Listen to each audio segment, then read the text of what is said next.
Sintonize-se no Nova Consumer Podcast, uma série de conversas sobre direito do consumo.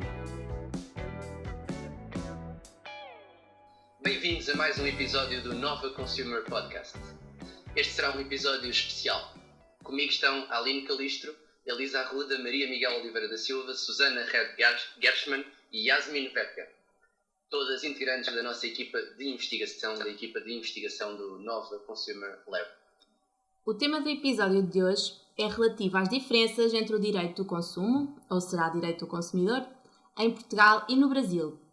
4 das participantes de hoje já estudaram a matéria nos dois países, primeiro no Brasil e depois em Portugal, pelo que, melhor do que ninguém, podem elucidar-nos sobre o que é mais surpreendente ou interessante, pela positiva ou pela negativa, no direito português. Já sabem, podem seguir-nos no LinkedIn, no Instagram e no Facebook, bem como enviar-nos dúvidas ou sugestões para o e-mail novaconsumerlab@novalaw.unl.pt. Comecemos. Yasmin, a pergunta que se impõe: direito do consumo ou direito do consumidor? Bom, primeiramente agradecer a vocês pela oportunidade de dividir esse momento, não só como professor, mas também com mulheres incríveis. Acho que é muito gostoso estar dividindo esse momento com mulheres, né? Porque não... Este é o momento em que eu saio. Não. É agradável estar com um professor, mas também com colegas. Mas então, por que não os dois, né? No Brasil, a gente tem a visão ali, a gente tem uma lupa específica, mais voltada para a hipossuficiência do consumidor, tendo em vista ali o resultado de uma visão mais intervencionista do Estado, que vê o consumidor como alguém que realmente precisa ser protegido. Isso já tem ali uma visão bem diferente do que é também em Portugal. E isso acho que envolve também um pouco o fato de que no Brasil, apesar das extensões geográficas, né, da extensão geográfica do país como um todo, a gente tem uma legislação unificada para todo o país, o que é diferente em relação a Portugal, porque Portugal também segue as diretivas europeias. Então aqui a gente tem a visão de um direito que seria pautado numa visão de Europa como um todo, então isso também influencia. Agora, no Brasil, a gente segue mais essa visão de... Eu não vou dizer que o consumidor é um pobre coitado, mas a primeira visão que se teve do consumidor quando surgiu o direito do consumidor no Brasil, e a gente tem 30 anos, né, do Código, esse ano de 2020 foi o aniversário do Código de Defesa do Consumidor no Brasil, essa visão de que o consumidor precisaria dessa proteção extra, que vem um pouco daquela ideia do Kennedy no primeiro discurso dele. Já agora só uma nota também em relação a esta matéria. A verdade é que em Portugal a designação em que se encontra um pouco dividida entre os vários autores que tratam esta matéria. Há uma distinção fundamental, no primeiro momento mais clara, entre autores de Coimbra, que optam pela designação utilizada no Brasil, de direito do consumidor, e os autores mais da Escola de Lisboa, simplificando um pouco, que optam pela designação de direito do consumo. Eu não sei se lembram, num episódio recente aqui do podcast, o professor Carlos Ferreira de Almeida, quando lhe colocámos esta questão, defendeu precisamente o conceito e a noção de direito do consumo, precisamente porque está em causa a regulação das questões de consumo e não necessariamente apenas a proteção de uma das partes no contrato. Eu, na minha defesa do conceito de consumo, também costumo perguntar: então o direito do trabalho também deveria ser considerado ou chamado como direito do trabalhador? Mas fica a questão. Eu acho bem interessante essa visão, inclusive. É uma visão que quem vem, por exemplo, do Brasil não tinha. Eu, por exemplo, no Brasil, acabei, depois de, pelo menos na minha faculdade, por exemplo, na minha graduação, foram 5 anos de direito civil. Eu tive direito civil do 1 ao 10 e ali dentro era encaixado o direito do consumidor. E era uma visão muito mais voltada para essa hipossuficiência. Quando a gente vê também depois, começa a estudar até mesmo a ideia da regulação, a gente vê o consumidor como alguém totalmente desinformado. E aí quando você vem para Portugal e pensa nessa nova perspectiva, isso abre um pouco sua visão também para a ideia de quem está do outro lado do balcão, né? A gente não tem ali só o consumidor. Já que a gente tem uma relação de mão dupla, é legal que você também pense na ideia das empresas, do Estado, enfim, é bem legal.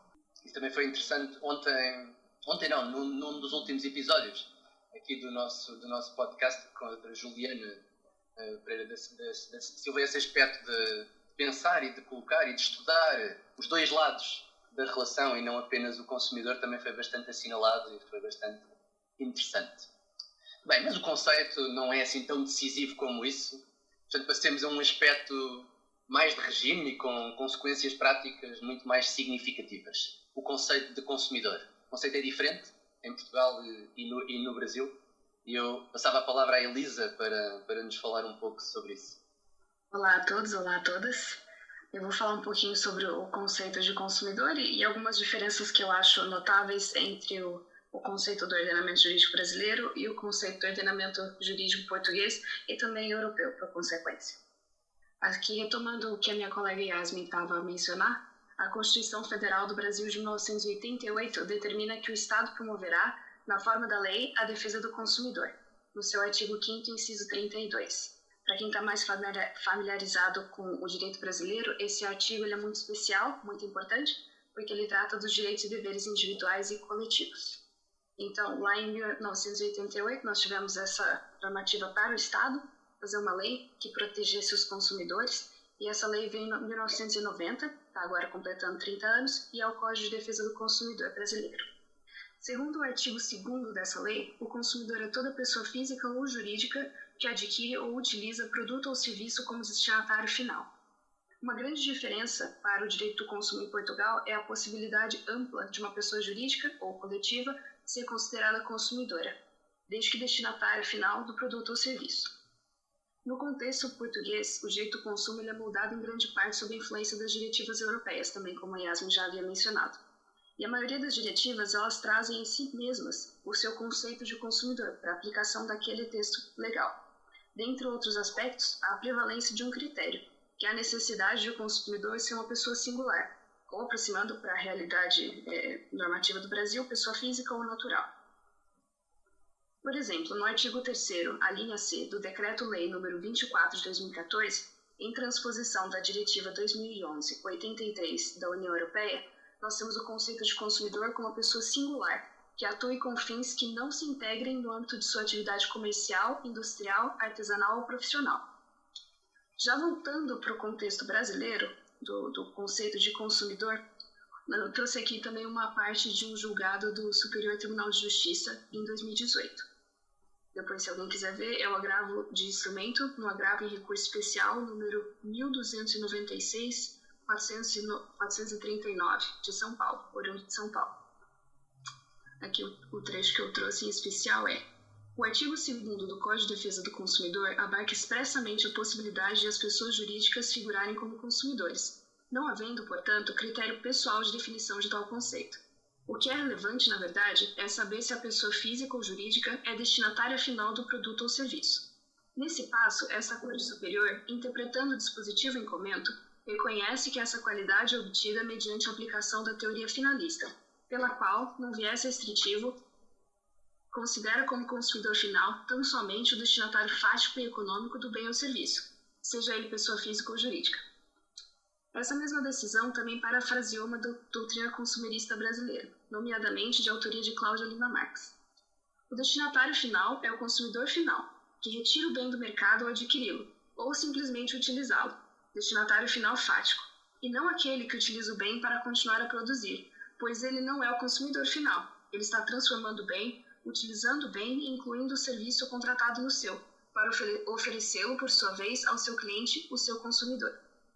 E aqui eu trago uma ponte dos dois conceitos, que mesmo no conceito brasileiro, apesar da possibilidade ampla de uma pessoa jurídica ser considerada consumidora, ela tem que ser sempre a destinatária final, ou seja, ela não pode usar aquele bem ou produto ou serviço na sua própria atividade profissional.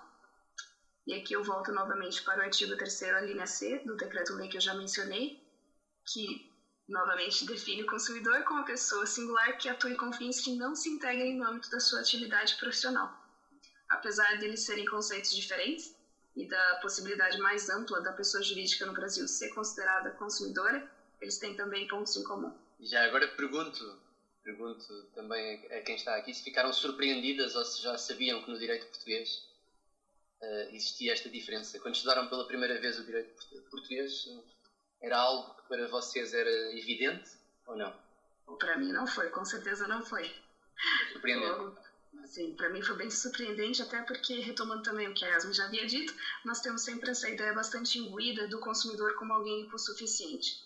Mas se estamos a alargar demasiado o conceito de consumidor, não estamos, de certa forma, a banalizar um pouco esse conceito e, afinal, a não ter, na verdade, um consumidor, a ter um número muito elevado de consumidores, a tornar esse o regime geral, ou o regime mais normal? Porque esse é normalmente um dos argumentos que é invocado para um conceito mais restrito.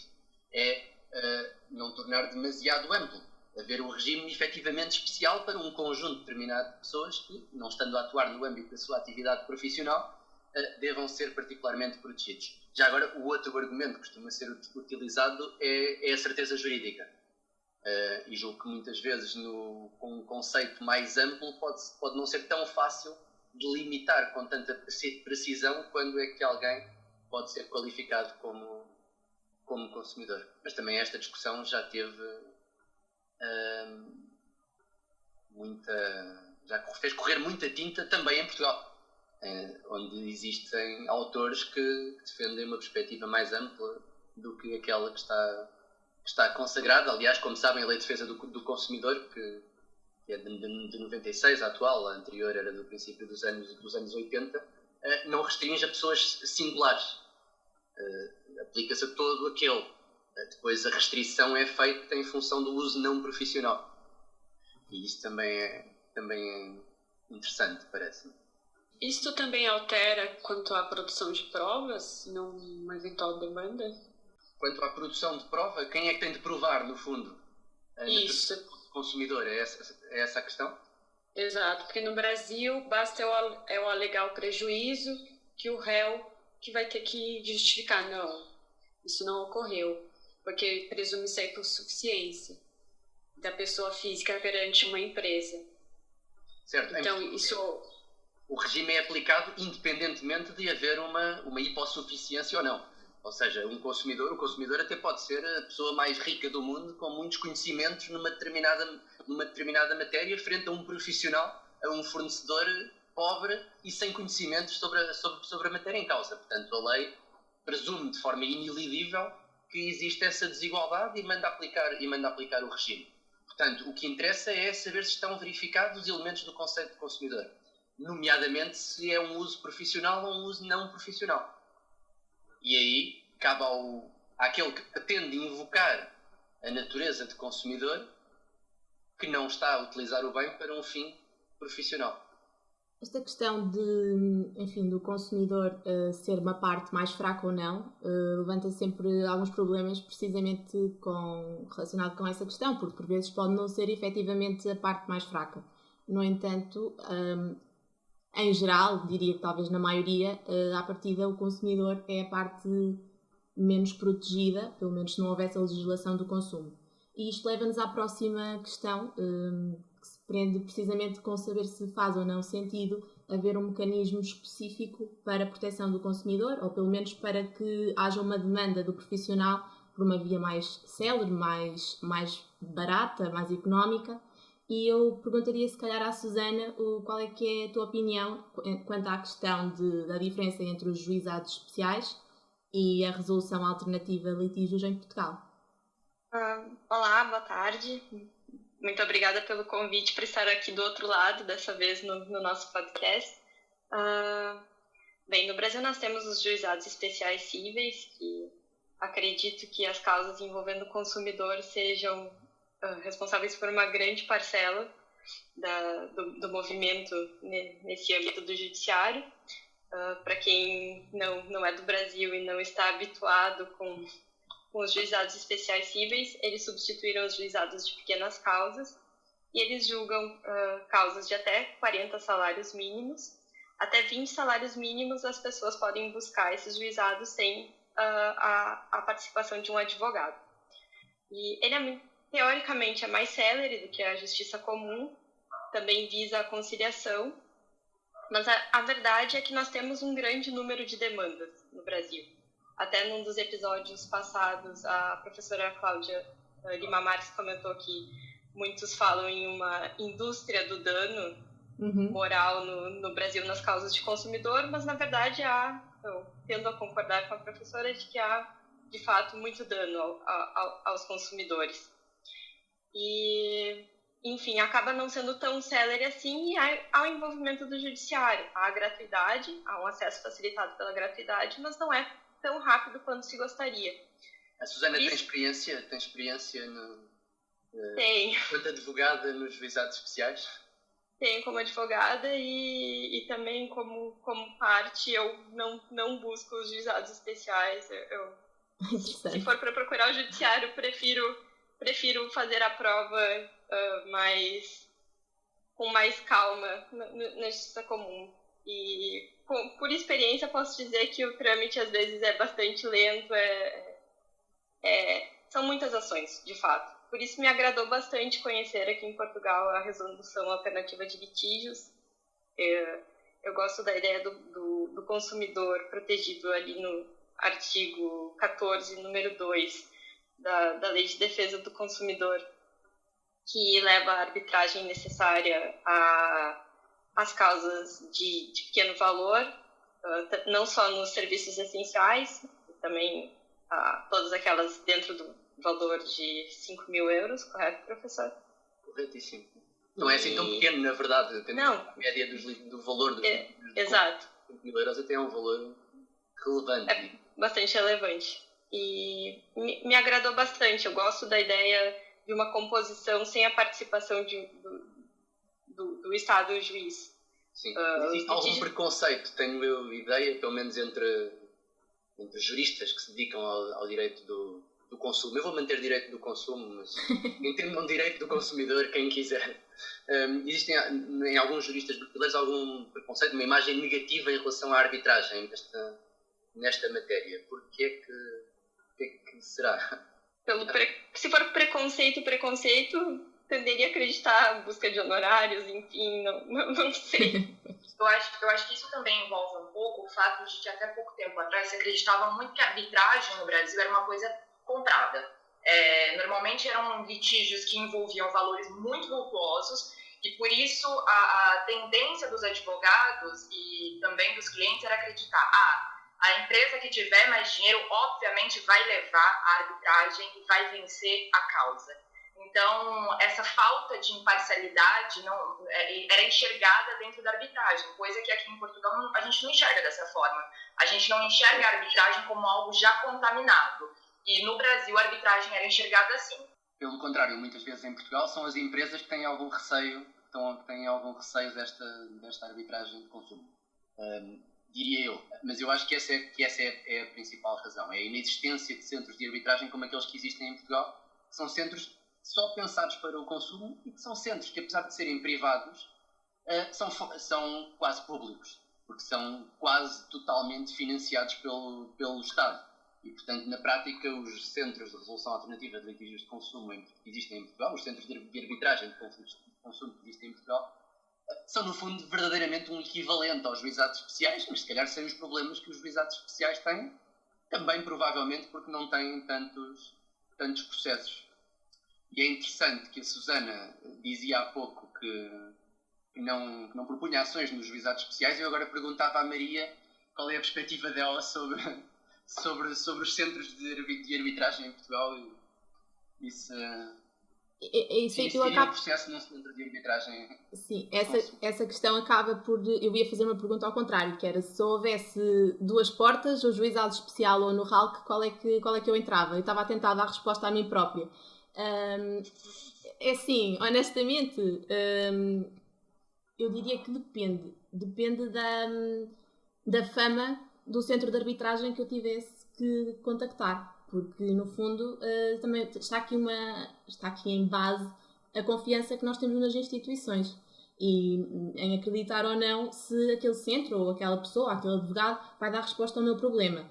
Portanto, eu diria que se os centros de arbitragem funcionarem como é suposto ou como foram pensados para funcionar, certamente apresentaria uma reclamação no centro. É rápido, é barato, à partida é eficaz, portanto seria por aí. Susana, ainda queria dizer alguma coisa?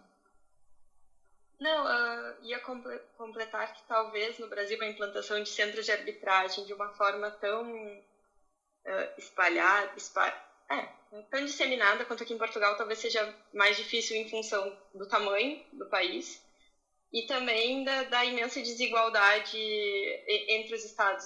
Não poderia aplicar tão facilmente num estado mais rico quanto num estado que não gera tantas riquezas. São muitas as diferenças para algo planificado ser implantado, só isso.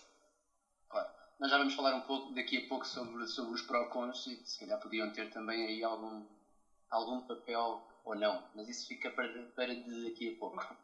Agora, ainda ligado a este tema, ao tema da justiça e do acesso à justiça, que eu diria que é um dos temas fundamentais, se calhar faremos um episódio mais para a frente sobre questões mais materiais, mas agora falando de questões processuais que parece que são muitas vezes também as questões mais relevantes para o consumidor, porque podemos ter, e julgo que temos, quer no Brasil, quer em Portugal, leis com pequenas variações que são muito boas e avançadas, mas se o consumidor não conseguir exercer os direitos que aí estão previstos, é como se não existissem essas leis. E agora dois temas, e passava a palavra à Alina, sobre a justiça gratuita e a não obrigatoriedade de ter advogado. Olá a todos. Bom, eu acho que o Juizado Especial Cível ele foi realmente desenvolvido para atender ao público e permitir o efetivo acesso à justiça. Como a Suzana disse, as causas são de 20, quer dizer, até 40 salários mínimos, mas até 20 salários mínimos não é necessária a assistência de um advogado. Porém, caso essa pessoa decida entrar na justiça sem o advogado e a outra parte esteja assistida ou a outra parte seja pessoa jurídica ou uma firma individual, o próprio juizado especial vai oferecer a assistência de um advogado se ela quiser, nunca é obrigatório. E mais do que isso, para você acessar o juizado especial civil não é necessário o pagamento de nenhuma taxa, de nenhuma custa, e também não é necessário eu chegar lá já com o documento pronto. A oralidade também é respeitada, qualquer pessoa pode ir lá e discorrer o seu problema, desde que ela esteja informe seu nome completo, o endereço da empresa e a empresa. E eu acho que isso é muito importante, devido a essa grande diferença econômica e educacional que existe no Brasil. Sem dúvida, isso deixa as pessoas mais perto da justiça. E também eu acho que o fato da primeira audiência ser com o conciliador, eu tenho algumas críticas quanto a isso, em alguns aspectos, mas eu acho que também aproxima o público, porque não é uma figura de um juiz, de terno, de toga, é uma pessoa comum que está ali para talvez explicar, dar uma alternativa melhor. Eu acho que isso é muito bom.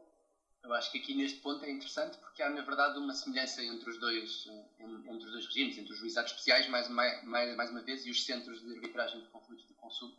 Também são, em regra, gratuitos, embora nem todos sejam, mas aqueles que têm um custo bastante reduzido, e em que não existe a obrigatoriedade de ter advogado. Aliás, por imposição do direito da União Europeia, é proibido os Estados-membros imporem na resolução alternativa de litígio que a parte esteja necessariamente constituída por um advogado.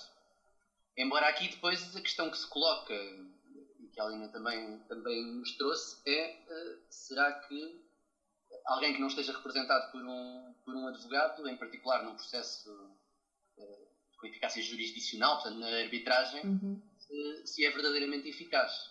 Porque a verdade é que é necessário invocar determinados direitos, a caducidade, a prescrição, etc., que uma pessoa comum não conhece, muitas vezes nem os juristas sabem aplicar adequadamente esses princípios, essas figuras, quanto mais uma pessoa comum. E, portanto, aí ter um advogado pode ser um aspecto decisivo. Mas o facto de ter um advogado, muitas vezes também pode dificultar o acesso à justiça, porque ter um advogado também tem um custo. E se o litígio tiver um valor relativamente baixo, das duas uma, a pessoa consegue recorrer a um centro sem um advogado, consegue lá ir, ou então não consegue, se for obrigada, se for obrigada a ser representada por um advogado. E, portanto, isto nem sempre uma situação que me parece difícil encontrar uma solução única e melhor. Mas diga, Aline. Eu acho que é só uma crítica, às vezes, às audiências de conciliação, quando você não está assistido, é que por essa imensa demanda, o conciliador talvez insista um pouco num acordo que nem sempre vai ser proveitoso para ambas as partes até. Então, você muitas vezes tem que ser incisivo para demonstrar, olha, meu caso não é como os outros 10 mil que já existem aqui. Tem algumas coisas diferentes que realmente um acordo não é viável. E aí a figura do advogado é bem importante. Olha, mas aí julgo que estamos a falar de uma conciliação, uma mediação mal feita, ou não feita, feita da forma como deveria, segundo os princípios também. E agora uma questão que se calhar é um bocadinho injusta para alguém que é estudante e profissional. Normalmente eu saberia qual é que seria a resposta feita por... uma resposta dada por um estudante.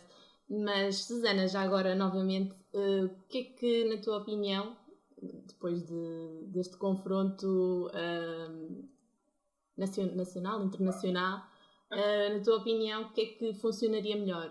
Uma aglomeração num Código de Defesa do Consumidor das normas de proteção do consumidor ou legislação avulsa com a capacidade de ter mais desenvolvimento de determinada área consoante o diploma? Eu estranhei bastante quando começamos a estudar Direito do Consumo e não tinha um código como o CDC.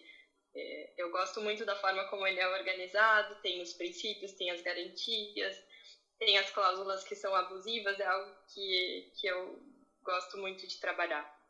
Por outro lado, aqui, além da legislação, também tem as diretivas, são muitas coisas que vão se complementando, mas eu ainda me inclino a defender aqui o Brasil, ao contrário da outra pergunta, gosto muito do Código de Defesa do Consumidor.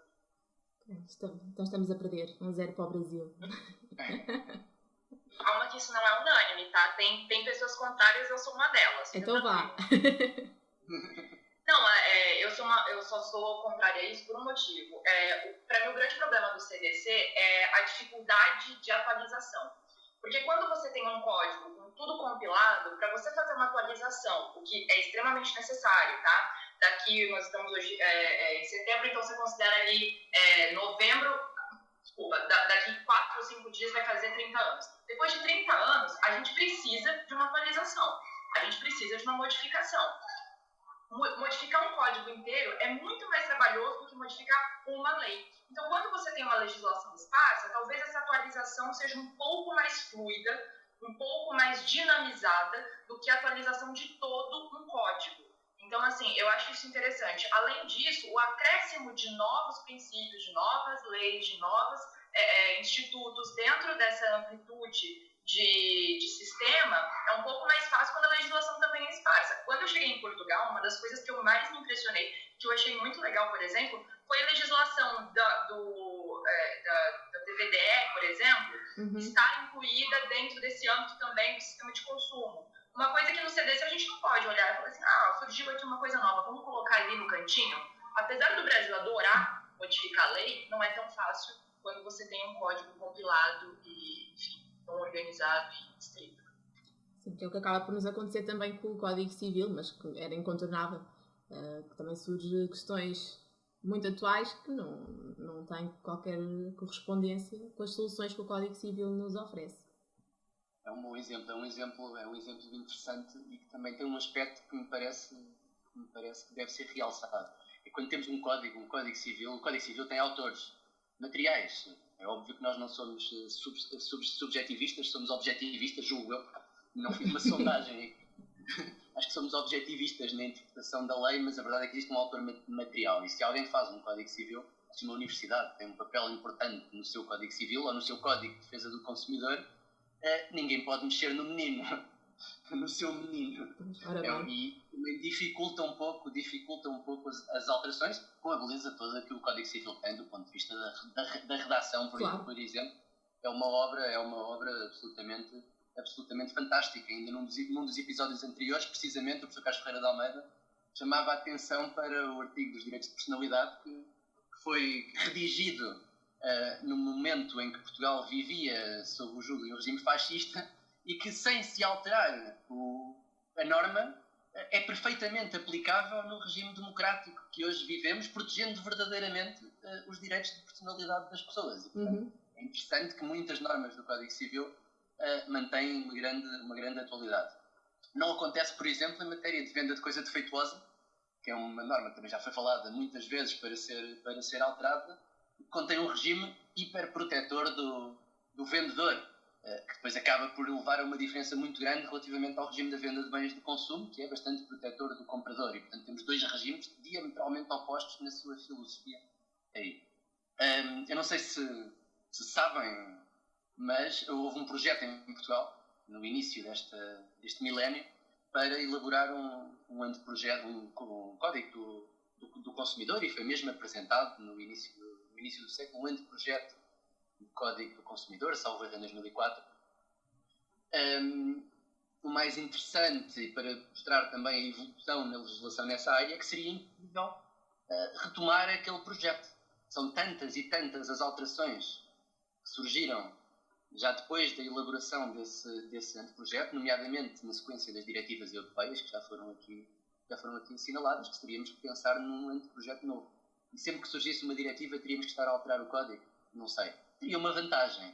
Eu vou contar uma história. Eu cheguei ao aeroporto de São Paulo, a uma conferência em Foz do Iguaçu, fiz escala em São Paulo, de Lisboa, e cheguei ao aeroporto de São Paulo, e num café a primeira coisa que vejo é este estabelecimento dispõe de um Código de Defesa do Consumidor. Portanto, da mesma forma que aqui temos, este estabelecimento dispõe de um livro de reclamações em Portugal, no Brasil os estabelecimentos têm um Código de Defesa do Consumidor, e seria impossível em Portugal. O estabelecimento tem aqui uma compilação de dezenas de leis que pode consultar, não seria tão fácil. Portanto, nesse sentido, no sentido do conhecimento da legislação, acho que um código é muito valioso. Sem querer falar demais, só uma nota para aquilo que a Susana referiu relativamente à beleza do seu Código de Defesa do Consumidor, e em relação ao qual eu concordo que é um código muito baseado em princípios. Mas isso funcionaria muito mal em Portugal, uma legislação de consumo baseada em princípios e não em normas concretas que dissessem aos agentes económicos e aos consumidores qual é a regra a aplicar naquele caso. A verdade é que normas em Portugal que digam um prazo razoável, sim, ou que metam para a boa-fé, deve ser entregue segundo os princípios da boa-fé. Essas regras de consumo em Portugal não são cumpridas ou são muito pouco cumpridas. Nós temos um regime das práticas comerciais desleais que praticamente não chega a tribunal. E porquê? Porque está baseado em princípios, em conceitos indeterminados. E, portanto, um código como o brasileiro em Portugal teria muita dificuldade em ser aplicado. Os portugueses gostam, pelo menos nestas matérias de aplicação imediata e rápida, é que eles digam 12 dias, 10 dias, um mês. Não é um prazo razoável. E eu acho que aqui há uma diferença. O que também não deixa de ser um bocadinho perigoso, porque também não deixa de ser um pedido demasiado matematizado para direito. Mas eu percebo o argumento, sim. Claro, e onde é que está a justiça? A justiça que é o princípio, que é o princípio fundamental, que é mais fácil de alcançar com conceitos indeterminados e com princípios. Eu não tenho dúvidas de que idealmente essa é a melhor solução. Eu, quando vem uma lei nova em matéria de direito do consumo, estou sempre à procura, com esperança de que se concretizem, nomeadamente aspectos que estão referidos nas diretivas europeias, onde é permitido que Portugal vá um pouco mais longe. Agora vamos falar um pouco sobre as entidades de proteção do consumidor que existem nos dois países. Eu diria que a organização não é muito clara, quer em Portugal, quer no Brasil, mas vamos aqui falar de algumas entidades, além das que já falámos, nomeadamente em Portugal os Centros de Informação, Mediação e Arbitragem de Consumo, os PROCON, o SENACON, os SIACs, em Portugal, que têm um papel, parece-me, muito relevante, embora por vezes desvalorizado e esvaziado, infelizmente. Eu acho que devia haver uma aposta muito grande nestas estruturas autárquicas. Mas vou passar a palavra à Yasmin para falar em particular mais da experiência brasileira, que é aquela que conhece melhor. Bom, eu gosto muito da história do PROCON, porque eu vislumbro o o PROCON, quando eu olho para o Nova Consumer Lab, eu vislumbro um pouco do PROCON. Porque o PROCON ele surgiu, historicamente, de um grupo de estudantes sobre direito do consumo. Isso em 1975. Então é algo muito legal você pensar que um grupo de estudantes levou ao estabelecimento de algo que depois, no futuro, seria um órgão de proteção aos consumidores. Isso é muito inspirador para mim já. No Brasil, a gente tem um sistema muito pulverizado. O PROCON, por exemplo, né, que é um órgão mais de proteção direta, ele é um órgão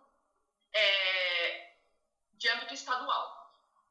Quando o PROCON ele é criado dentro de um estado, mas ele também pode ser pulverizado dentro dos municípios. O PROCON ele tem uma função tanto de listagem de empresas, ele tem a função de listagem das avaliações das empresas, listagem de preço, e ele também tem a atuação direta com o litígio em si. Então, ele também pode realizar conciliações. E isso é legal porque o PROCON no Brasil, o PROCON de São Paulo é o que tem um pioneirismo, né?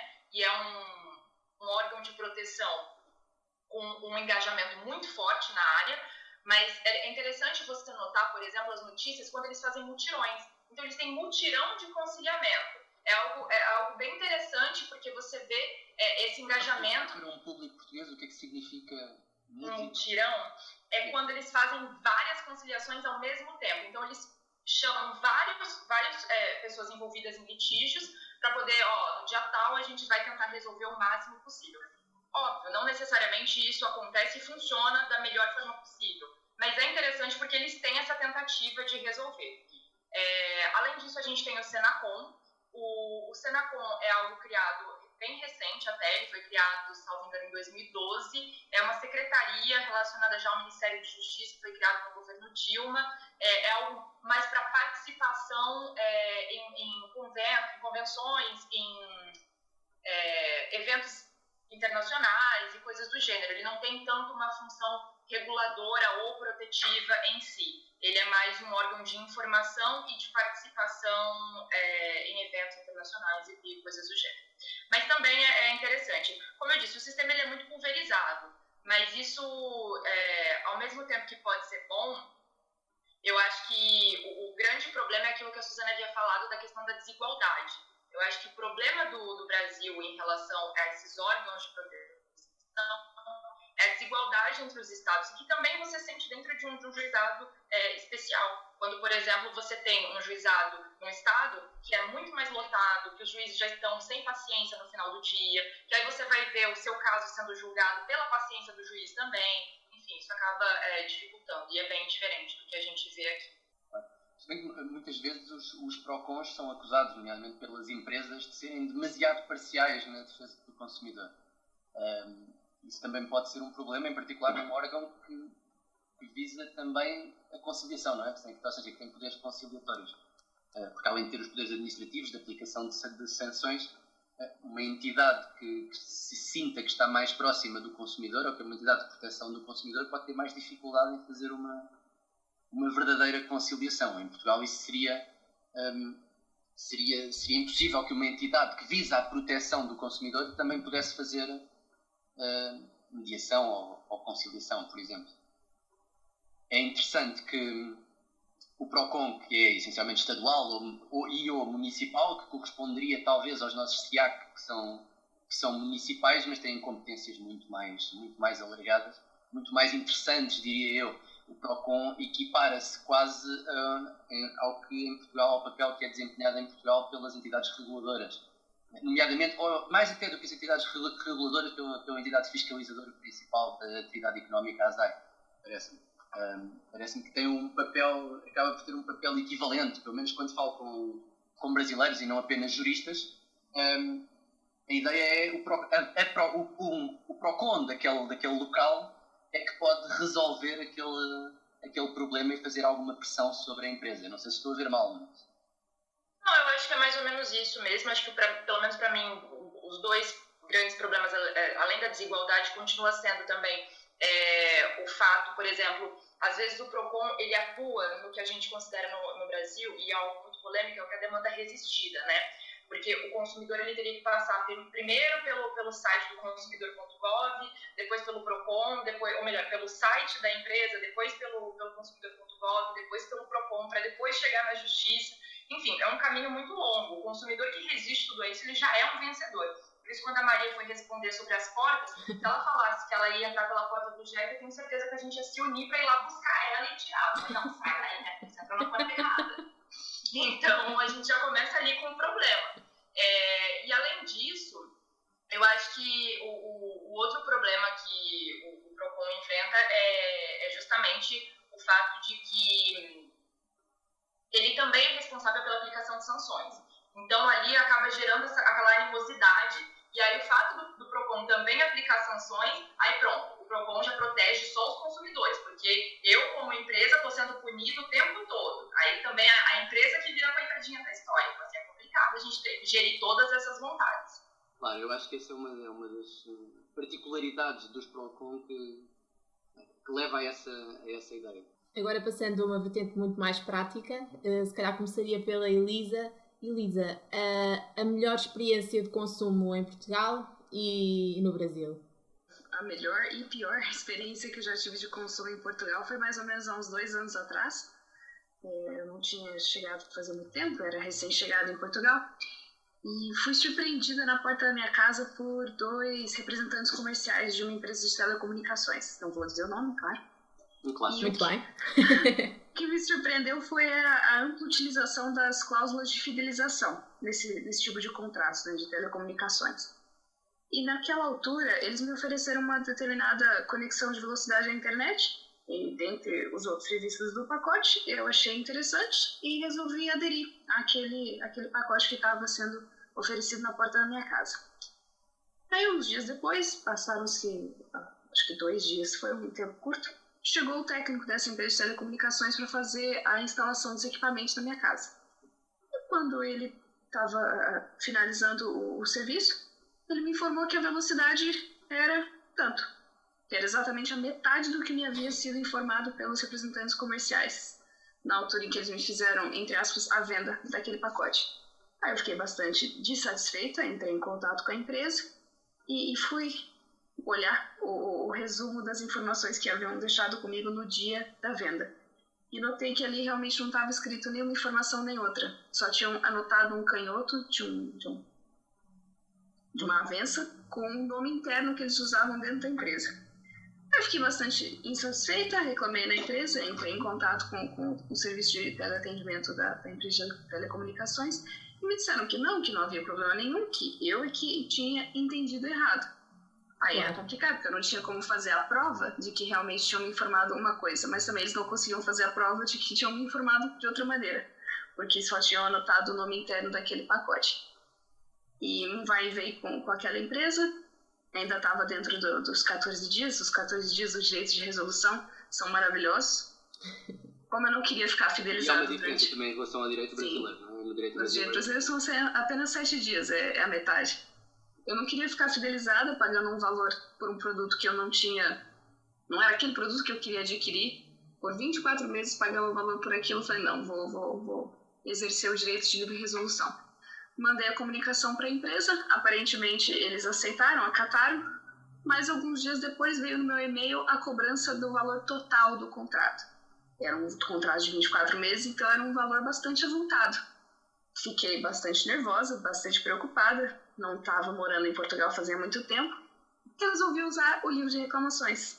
Utilizei a via online e foi bastante rápido. Assim, em uma semana já tinham mandado a empresa de telecomunicações responder e eles falaram, não, aquela fatura fica sem efeito, não é preciso pagar, isso é só um erro de sistema. Então acabou sendo a minha pior e melhor experiência com o direito em Portugal, porque apesar de levar um susto, foi resolvido bastante rapidamente, não precisei nem entrar realmente em uma resolução alternativa de litígios. Foi evitado. 2 em 1. No mesmo momento, uma má experiência e uma boa experiência. Um alívio enorme, imagino eu, quando recebeu essa informação. E que era um valor bastante grande, né? E recém-chegada no país, foi um susto. Mas se resolveu, e isso foi bem interessante. consegui exercer os meus direitos. Muito bem. E Aline, e da tua parte, alguma experiência traumatizante em Portugal? Ou boa? Olha, Ou boa, sim? boa. Experiência pessoal mesmo, assim, boa eu não tive, mas também má, nada a dizer. Mas eu achei engraçado quando eu cheguei, que eu comecei a notar que em quase todos os prédios tinha um lembrete, assim, não aceitando publicidade em papel.